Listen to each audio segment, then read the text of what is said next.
Who am I to you? Am I the person you only choose to see in the shadows? The person you choose to hide? The person you're afraid to talk to? Am I the person you call unworthy? The person you call last place, or maybe even the person you don't call at all? The one so easily ghosted, easily betrayed and stepped over, lied to and even beat on and bullied. Who am I to you? Am I still the one you call outcast?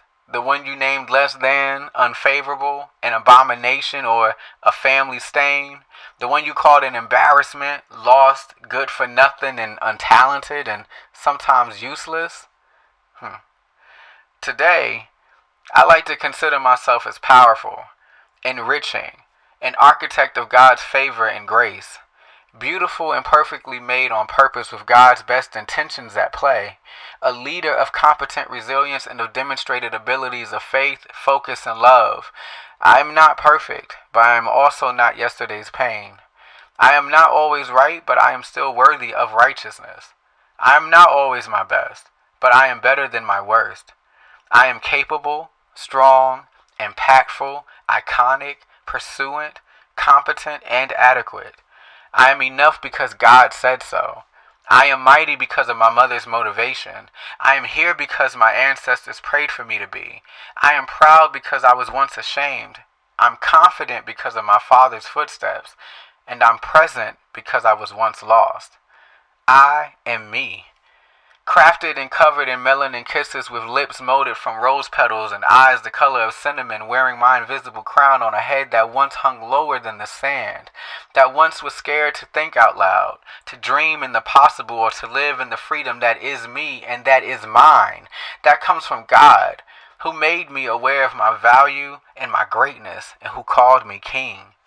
I am black, brilliant, and necessary. Take me.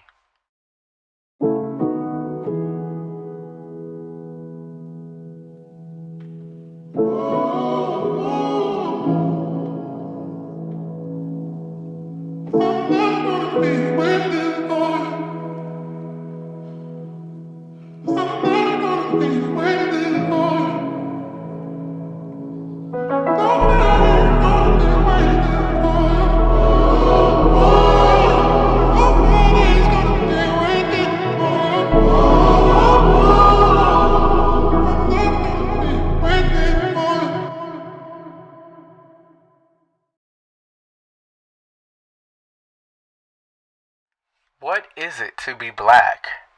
In my most honest opinion, it will always lead me back to power. That's what it's always been from my vantage point. The power and wherewithal to overcome, stand firm, stand tall, walk heavy, and produce greatness from our beings. It's having the audacity and authority to dream loud and large. It's our creative interpretations and mechanisms that produce light to the world, trends for cultures to follow, the soundscape that inspires lifetimes, the blueprint of excellence personified. From our minds birth the greatest depths of expression and art. Our hands create meticulously crafted spectacles of embellished thoughts and passion. Our eyes pierce through the distractions of oppression, bigotry, discrimination, and injustice, so that we remain focused in our clarity of sight to be all that we can be and our absolute best. The essence of our existence, I feel, is wrapped between both our traumas and truths. A great portion of why you go so hard, why you don't settle, why you are so tough or guarded is because at one point you weren't, and you were hurt. You were rejected, you were ostracized, or made to feel small and insignificant. In my experience, I've learned that you can't have one and not the other. I am confident today because I was once broken and beaten down by insecurities. I am firm on my decision making today because I was once only aimed to please people and accommodate the needs of others and not my own. I am able to love hard intentionally and genuinely because I know how it feels to not be loved in the fullest range and capacity of that. So in essence, I am a product of both my pain and purpose, and together they have made me this beautiful, complicated mess of creativity and heart. Your essence is the core of you. the soul, the spirit, the breath of your natural ingredient of life. It's the ancestral component and ambiance of their footprints that walk beside you to push you further. It's the truest and most indispensable quality of who you are and what you stand for. For me, it's always led me to love. The many facets and formalities of love itself exist for me beyond romantic, but something spiritual and life-changing. I've learned that I could never have done half of anything I've been blessed in life to have, or have even accomplished had I not taken the intentional steps to love me. To love the way I think, function, feel, and process. The way I maneuver, converse, create, and pursue. The brown of my eyes, the fullness of my lips, the complexion of my skin, and the form of my body all work together that impacts and defines the crown that I carry. I could spend a lifetime blaming others for making me feel small, unworthy, devalued, unimportant, ashamed, and rejected. And don't get me wrong, people definitely have played a major role in those feelings, but it was me who decided to not stay in those low spaces.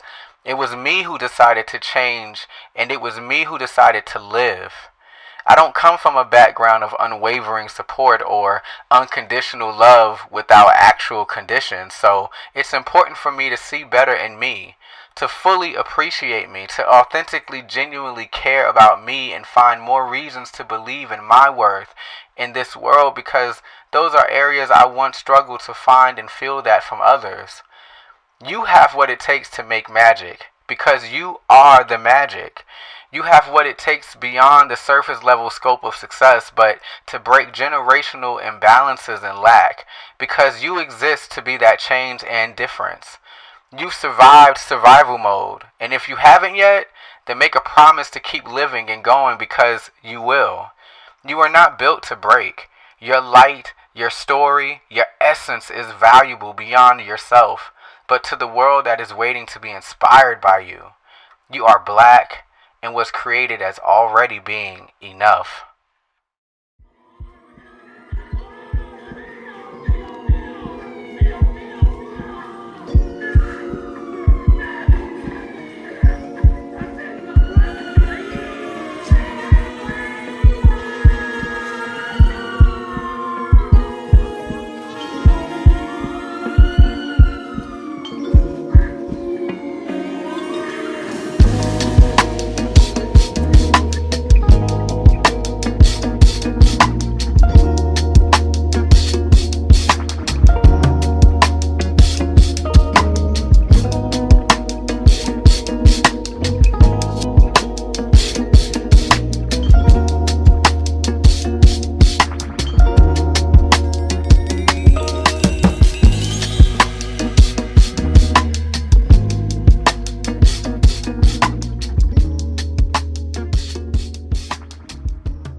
My intention was to write something super eloquent and poignant like I normally do, but Spirit just wouldn't let me.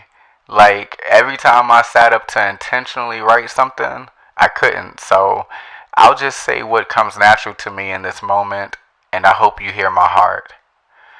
Like many black men, we were not conditioned or given the proper tools to be emotionally successful, to be emotionally competent and or comfortable in vulnerable spaces, mostly because of passed down generational avoidance and or fears. Fears that a black man could not show hurt, pain, anguish, or feelings because of the optics of what strength is supposed to look like. Unable to be fully ourselves because of the shame and embarrassment we were sentenced to just for being authentically ourselves. Nobody likes to, or maybe even ever wants to say this, but my direct oppressors growing up were people who looked like me, talked like me, had brown skin like me, had nappy hair like me, ate similar foods like me, grew up in the same hood like me. Some even lived with me, and by birth, I had to call them my blood and my family. Before any white person could ever call me a faggot, a nigger, gay, fat, ugly, whatever, a black person did it first. I was chased home from school, robbed at gunpoint, and tormented from someone who could have easily been my brother. And yet, behind the scenes, I have marched, fought physically and socially, written letters on behalf of, gave residence and shelter to, gave food and clothing to, employment and opportunities to, and most of all, I gave my genuine time to the same people who hurt me, rejected me, laughed at me, ridiculed me, shamed me. Why? In truth, it's because God said so. I found out that the greater centerpiece to my purpose was bigger than how I felt in those moments. So somewhere in the midst of going through all that hell, I found a second wind of encouragement, enlightenment, and assurance. And with that, I built my momentum to live bigger and beyond the scope of myself. In that space, I learned that I can't fight from my heart for everyone else and not myself first or enough. I learned that my vulnerability helps to keep me centered and positioned for grace. That allowing myself the freedom to exist as my whole self allows me access to the fullest extent of my destiny. And that my tears don't reflect weakness, but are used as nutrients for the soil of my purpose. And in that, I am made whole. Black men, specifically, you don't have to be afraid to be you. And if you're going to exist in this world, show up as your whole self, whatever that may be or look like, because you are an original creation of God's favor, an exact design of God's artwork. You are valuable and inspiring even when you are healing. You are capable and necessary even when you are struggling. You are allowed to breathe, to feel, and to let go. You are allowed to make mistakes and to love. And not just in the romantic sense, but in yourself, for yourself, in your friendships, and in your life. You are allowed to smile and be happy. Don't let society make you feel like being vulnerable is something you should hide. Being vulnerable, actually, is a maturity that many people spend their whole lives running away from because the storyline of blaming others and refusing to confront themselves is an easier option than being whole. This message is from someone who was once ashamed, who was once embarrassed, and who allowed people to name me and label me less than who I was so that all I could see was what seemed impossible, and never thinking that my existence alone defied the impossible already. You are a force of brilliance, genius, and power. I pray that you see yourself as I do, King.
Cleanse me. Forgive me, Father, for I have sinned. I have crucified my dreams, ambitions, gifts, and talents to occupy the space and concepts of someone else's opinions and imaginations of me. I laid down my body to be used as a vessel of ego and sexual desires to hopefully fulfill my emptiness and desire to be called enough. I confess the tablets of my heart, engraved with family secrets, dark past, broken bones of trust and shame that have haunted me since childhood. I accepted almost anything just to feel like something, to still end up with nothing, hoping to find my family's acceptance. I held on to shattered mirrors and cracked floors, hoping to still be able to piece together a fragment of my existence. I am surviving while lost. I am desperate but still determined. I am anxious but still ambitious. I am conscious but still confused. God, where are you in the midst? In the middle of my pain and depression, I cannot see you. I cannot hear you. Are you still around? Are you watching me stumble over and over and over again till I give up and commit my end or find a substitute to aid in my deliverance? Do you see me? Tell me that I am able. Tell me that I have purpose. Tell me that my brilliance falls like rain and that all of my dreams have value and that I am who you said I was when I was dying and close to death, when you still called me by my name, afraid and broken, that I am still yours, because I am still yours. With faith like brass and the strength of ancestral winds mounting my arms like eagles soaring through the deep as if only to feel the glory that is your guidance, your embrace and your good measure. Knowing now that your acceptance means everything. Your acceptance is everything. Your love for me is the answer and the only option. Doubt and confusion does not stem from you. Self-hatred and lack of self-love does not grow from you. You have proved to me your consistency and your unwavering faith in me. Me, the person who ran away from his own shadow. Me, the person who allowed people to name them and refer to me as nothing, nobody, broken, a mess, a humiliation stain of existence. Me, who took love for granted and misused it for myself and for others.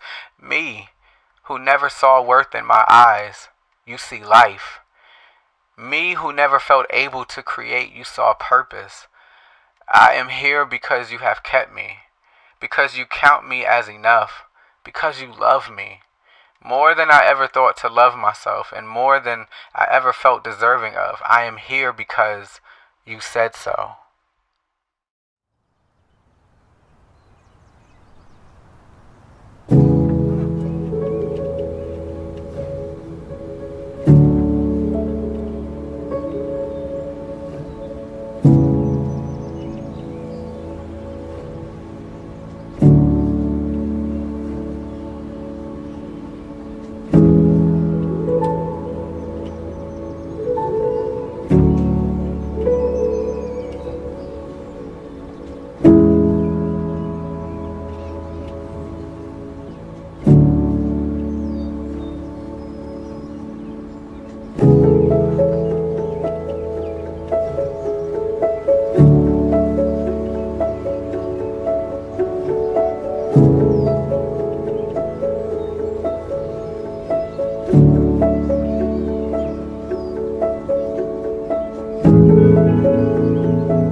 Black.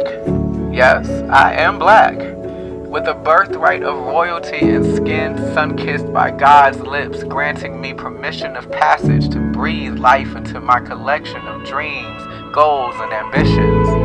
Black like Sunday dinners and stained wall kitchens and wooden tables with pots and pans that look like they been used since the first Black History Month, but they still cook the best food in them. Black like names with 8 syllables and the last name being something super simple. Yeah, black like that. Black like riots in the starlit skies, fighting for the right to breathe and to exist. The freedom to walk down the street safe and the opportunity just to make it back home. Black enough to know my full worth and to be treated like I matter because I fucking do. Black like dark skin and full lips, wide hips and eyes that vary in shades of chocolate to hazel. Black and blessed in every shade of this melanated excellence.